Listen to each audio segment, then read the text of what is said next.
Hello everybody, welcome back. तो हम discussion कर रहे थे आपके लिए साइंस का चैप्टर 2 डिस्कशन हो गया है। ये पादप जगत चैप्टर 3 है। तो साइंस के जो क्वेश्चन कम्पिटिटिव एग्जाम में पूछे जाते हैं, किसी भी स्टेट पीसीएस की आप तैयारी कर रहे हैं या फिर आप क्लर्क, एसएससी, सीजीएल, जो भी एग्ज़ाम की तैयारी कर रहे हैं, कंपटीशन की एग्ज़ाम की तैयारी कर रहे हैं, सभी में साइंस के काफ़ी अच्छे क्वेश्चन पूछे जाते हैं। ठीक है, तो इसकी भी तैयारी आपकी जो है होनी चाहिए। तो ये चैप्टर नंबर 3 है। सबसे पहले यहाँ पे उत्तकों का अध्ययन जीव विज्ञान के किस शाखा में किया जाता है?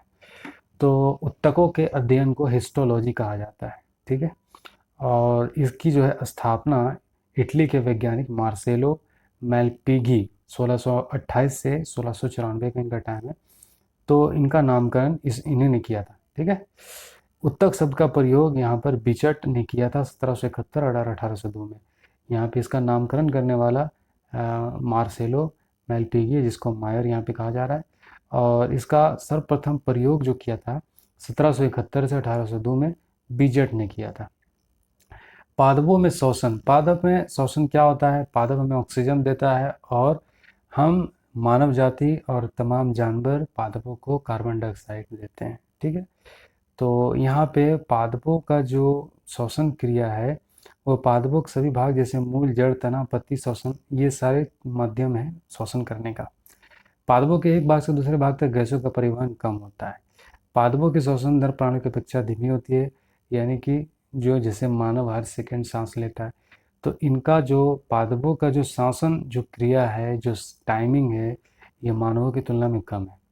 ठीक है, ये अवावीय श्वसन करता है। ये आपसे पूछ लेगा कि अवावीय श्वसन करने वाला तो ऑक्सीजन की अनुपस्थिति में होता है। अल्कोहल अथवा लैक्टिक अम्ल अंतिम उत्पाद है, और ये मतलब जो लास्ट जो प्रोडक्ट है इसका अल्कोहल, लैक्टिक अम्ल, अपेक्षाकृत कम ऊर्जा मुक्त होती है। वायवीय श्वसन देखिए, ऑक्सीजन का उपयोग होता है, यानी कि हम लोग वायवीय श्वसन करते हैं। कार्बन डाइऑक्साइड जल अंतिम उत्पाद, यानी कि हम लोग जो छोड़ते हैं वो अंतिम उत्पाद हमारा क्या होता है? कार्बन डाइऑक्साइड होता है, और काफ़ी ऊर्जा मुक्त होती है।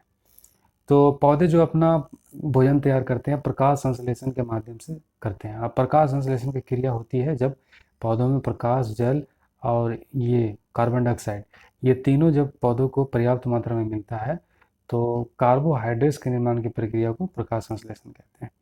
अब देखिए फलों के प्रकार।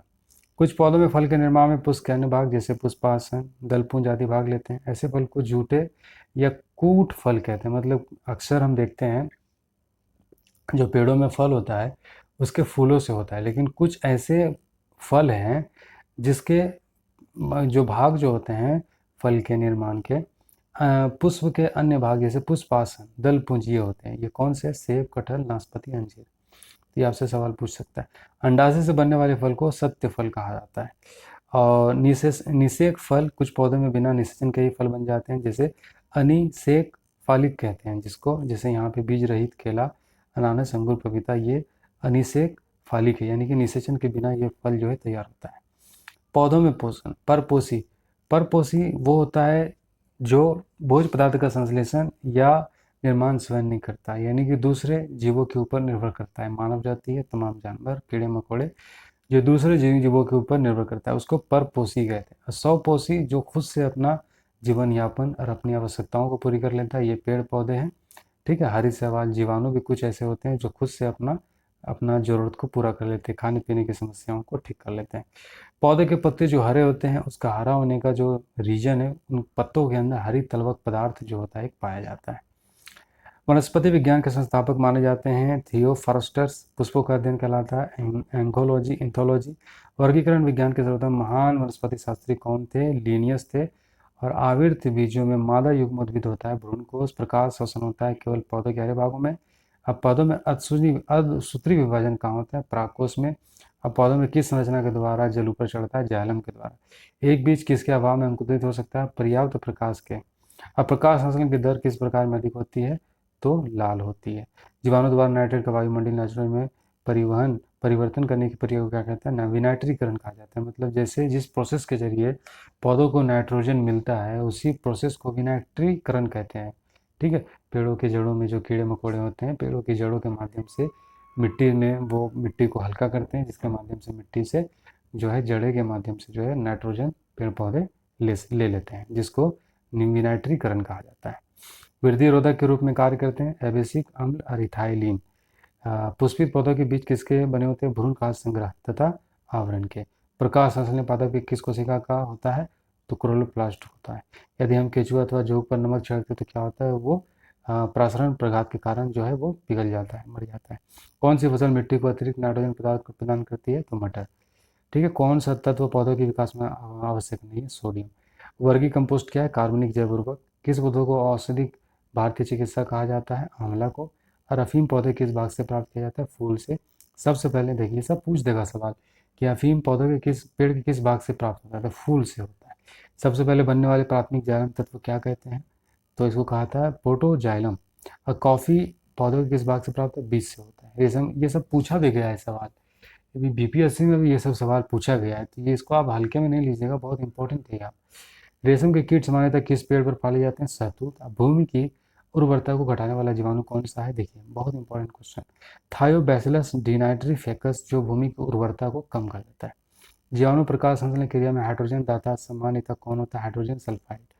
किस समूह के पौधे को जीवन चक्र में दो स्वतंत्र पीढ़ियों का एकांतरण होता है? टेरिफाइटस। जड़ का सबसे प्रमुख भाग होता है मूलरूम प्रदेश। फलीदार पौधों की जड़ में पाया जाने वाला कौन सा जीवाणु है? तो राइजोबियम। क्लोरोफिल में क्या पाया जाता है? एमजी। मैग्नीशियम। नाइट्रीकरण जीवाणु होते हैं मृत्युपयोजी। अधिक लंबे पेड़ों में पानी किस क्रिया द्वारा ऊपर चढ़ता है? तो ससंजन के द्वारा ये क्रिया होता है। पौधों में प्रोटीन निर्माण के लिए मुख्यतः आवश्यक तत्व क्या है? तो आवश्यक तत्व N2 है। जिब्रेलिन क्या है? पौधों में वृद्धि नियंत्रक हार्मोन है। जिब्रेलिन पौधों के वृद्धि नियंत्रक हार्मोन है, ये सब याद रखिएगा। पौधों में प्रकाश संश्लेषण क्रिया सबसे पहले मुख्य केंद्र कहाँ है? क्लोरोप्लास्ट में है। घास का सबसे ऊंचा और सबसे मोटा प्रकार बांस है। घास देखिए, एक प्रकार का ये घास है। ये क्वेश्चन पूछ देगा बांस क्या है, तो पेड़ नहीं है, ये घास है। पत्तों का हरा रंग किसके उपस्थिति के कारण होता है? क्लोरोफिल के कारण होता है। बिना बीज के फलों को विकसित करने की विधि है टिश्यू कल्चर। पौधों में जड़ों के मार्ग से पानी पहुंचाने के कारण है कोशिकत्व। अंडाशय में कौन सा अंडाशय में कौन सा होता है? परागकोश। मतलब पौधों के अंडाशय जो होता है वो परागकोश होता है। पौधे के किस भाग में हल्दी प्राप्त होती है? मूल से होती है। परागकण के दौरान परागकणों को ग्रहण करने वाला पुष्प भाग हक बिंदु। पादपों और प्राणियों में यह अंतर है कि पादपों में स्थानगत वृद्धि होती है, लेकिन जीव है और जिनमें कवक के साथ होते हैं ये शैवाल है। इंडोप्लाटिक रेटिकुलम में कौन से कोशिका पाए जाते हैं? राइजोबोम। पौधों में एंजाइम कहाँ होते हैं? शरीर के सभी जीवित कोशिकाओं में। कवक किस खाद्य पदार्थ का संचय करते हैं? लाइकोजन का। पौधों में द्वितीय निषेचन की प्रक्रिया जो है किसने खोज की थी? नवासीन। कोई व्यक्ति, यहाँ पर वैज्ञानिक का नाम जो लिखा है नवासीन है। पौधों की पत्तियां दिन में सूर्य के तेज प्रकाश में मुरझा जाती है और रात में पुनः स्वस्थ हो जाती है। इसका कारण क्या है? कि रात्रि में तापक्रम घट जाता है और दिन में जो है जो श्वसन, जो पेड़ों के जो अंदर जो नमी पाया जाता है, गर्मी जो है उसको टाल लेती है। पौधों में द्वितीयक वृद्धि किस ऊतक की उपस्थिति के कारण होती है? तो कैम्बियम। निषेचन किसे कहते हैं? परागकणों का परागकोश से वर्ती काग्र पर स्थानांतरण होना। प्रकाश संश्लेषण की प्रकाश अभिक्रिया क्या होती है? तो चैलेक्वाइड। परागकण की प्रदर्शित करते हैं नर युग्मक भित्त को। सबसे प्राचीन जीवित सामान्य पौधा फर्न। किस वैज्ञानिक ने सर्वप्रथम सिद्ध किया कि प्रकाश संश्लेषण में जल का अपघटन से ओटो निकलती है? हीलिंग ने किया था। किस हार्मोन का उपयोग कर किसी बौनी पौधे को बढ़ा दिया जा सकता है? GA3।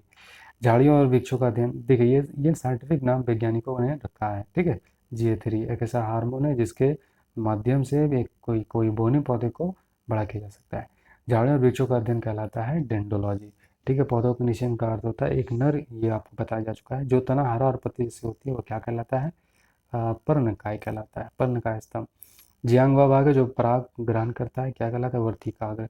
आवृत्ति बीजों में नर युग्मित होता है परागकण। पत्तियों वायु कहाँ से प्राप्त करते हैं? रंध्रों द्वारा। देखिए, इसको थोड़ा सा जल्दीबाजी में डिस्कशन किया जा रहा है, क्यों? क्योंकि ये आपके लिए जो है इसमें कुछ समझाने का नहीं है। क्वेश्चन आपको पूछेगा, अगर आपने इसको फास्टली रिवीजन किया है, एक दो बार रिवीजन कर लीजिएगा, बस इतना ही काफ़ी होगा। एक बार एग्जाम से पहले देख लीजिए, ये वीडियो जो है आपके लिए बहुत ही कारगर है। पादप कोशिका जंतु कोशिका से किस प्रकार भिन्न होता है? कोशिका भित्ति। वायु प्रदूषण के सूचक होते हैं लाइकेन, मतलब वायु प्रदूषण में हम जांच लगा सकते हैं लाइकेन की प्रस्तुति के माध्यम से। अंडा से वही पुष्पोद्भिद क्या कहलाते हैं? जिम्नोस्पर्म। बरगद की शाखाओं से निकलने वाली जड़ों को क्या कहा जाता है? देखिए, ये क्वेश्चन यूपीएससी बीपीएससी में पूछा गया था। स्तंभ मूल कहा जाता है। परजीवी पौधे अपने पोषक किस अंग के द्वारा भोजन को अवशोषण करते हैं? तो चूस चूस खाक द्वारा। किस प्रकार के पौधों की जड़ों में द्वितीयक वृद्धि पाई जाती है? द्विबीजपत्र पौधों में। नागफली में पत्तियां किस में रूपांतरित होती है? कांटों में होती है। गेहूं, धान और जौ में कैसी जड़ें पाई जाती है? तंतु में। रेशेदार जड़ें किन पौधों में पाया जाता है? प्रायः 21 बीजपत्री पौधों में। कौन सा मरूदभिद पौधा उत्तर प्रदेश के मैदानी क्षेत्र में पाया जाता है? एकेसिया। पुष्प का सहायक अंग किसे कहा जाता है? दोबारा दलपुंज और दलपुंज। देखिए पादप, लहसुन प्याज ये पादप है और इसका प्रयोग भाग क्या होता है? शल्ककंद जो हम लोग इस्तेमाल करते हैं। हल्दी अदरक का प्रकंद है। अरबी जिमीकंद का घनकंद, आलू का कंद स्तंभ। जीवाणु प्रकाश, देखिए हिंदी शब्द है ये, अंग्रेजी में भी देख लीजिए। लहसुन का बल्ब, हल्दी अदरक का राइजोम, अरबी का कॉर्न और आलू का ट्यूबर, ये वो पार्ट होता है जिसका सेवन करते हैं हम लोग। जीवाणु प्रकाश संश्लेषण उच्च पादपों से भिन्न होता है, इसमें ओटो का निष्कासन नहीं होता। प्याज किसका परिवर्धित रूप है? तने का। प्रमुख पादप हार्मोन और उनकी कार्यविधि, देखिए हार्मोन ऑक्सिन, ये डार्विन ने इसको खोजा था 1880 में, कोशिका विभाजन में ये सहायक है हार्मोन। जिब्रेलिन ये कुर्सोवा ने खोजा था 1926 में, फूलों से खिलने वाले फल बनने की प्रक्रिया में। ये फल बनने की प्रक्रिया में, फूल से फल बनने की प्रक्रिया में इस हार्मोन का जो है इस्तेमाल होता है। साइटोकोनिन ये मिलर ने खोजा था 1955 में, कोशिका विभाजन को दर एथिलीन, ये मतलब जो है कोशिका विभाजन को जो है करने में जो है मदद करता है। एथिलीन बर्ग, यहाँ पर साइंटिस्ट का नाम बर्ग है, 1962 में खोजा था, फल को पकाने के लिए होता है। एबिसिली कमल कॉर्स राइडिकोट ने खोजा था 1961 से 65, समसूत्री विभाजन को संदर्भित करता है। फ्लोरीजेंट्स ये फल फूल खिलाने वाला हार्मोन है। और ट्राइमेटिन ये घायल कोशिका को ठीक करने में काम आता है ये हार्मोन। पौधों के प्रमुख समुदाय, थेलोफाइट एल्गी, इसको स्पायरोगेरा, थुलोथ्रिक्स कहते हैं, वॉलवॉक्स आदि कहा जाता है। थेलोफाइट्स फंजाई, म्यूकर, यीस्ट, मशरूम ये सब कहा जाता है। थेलोफाइट बैक्टीरिया, कोलाई, भित्री, यूमोनिया कहा जाता है। ब्रायोफाइटा, मास, लिवर वर्ड आदि। टेरिडोफाइटा फल विभिन्न प्रकार के। जिनोस्पर्म, माइक्साइकस, चाइन, चीड़ आदि। एंजियोस्पर्म, आम, बरगद, जामुन और कमल, गेहूँ, आलू, मटर ये सब होता है। परागकण के परागकोश से मुक्त होकर उस जाति के पौधों के ज्यांग वर्तिकाग्र तक पहुँचने की क्रिया को परागकण कहा जाता है। जब एक पुष्प परागकण उसी पुष्प के वर्तिकाग्र पर या उसी पौधे पर स्थिति के अन्य पुष्प के वर्तिकाग्र पर पहुँचता है तो उसे सेल्फ पॉलिनेशन कहते हैं। यानी कि जो पौधा किसी दूसरे पौधों के, जो बीज जो है उसका किसी दूसरे पौधे के किसी स्टेम में चला गया और फिर वहाँ से जो है वो खुद से जब वो पौधा वहाँ पे विकसित होता है उसको सेल्फ पॉलिनेशन कहा जाता है। जब पुष्प का परागकण उसी जाति के दूसरे पौधे पर स्थित किसी पुष्प के वर्तिकाग्र पर पहुँचता है तो उसे पर परागण कहा जाता है।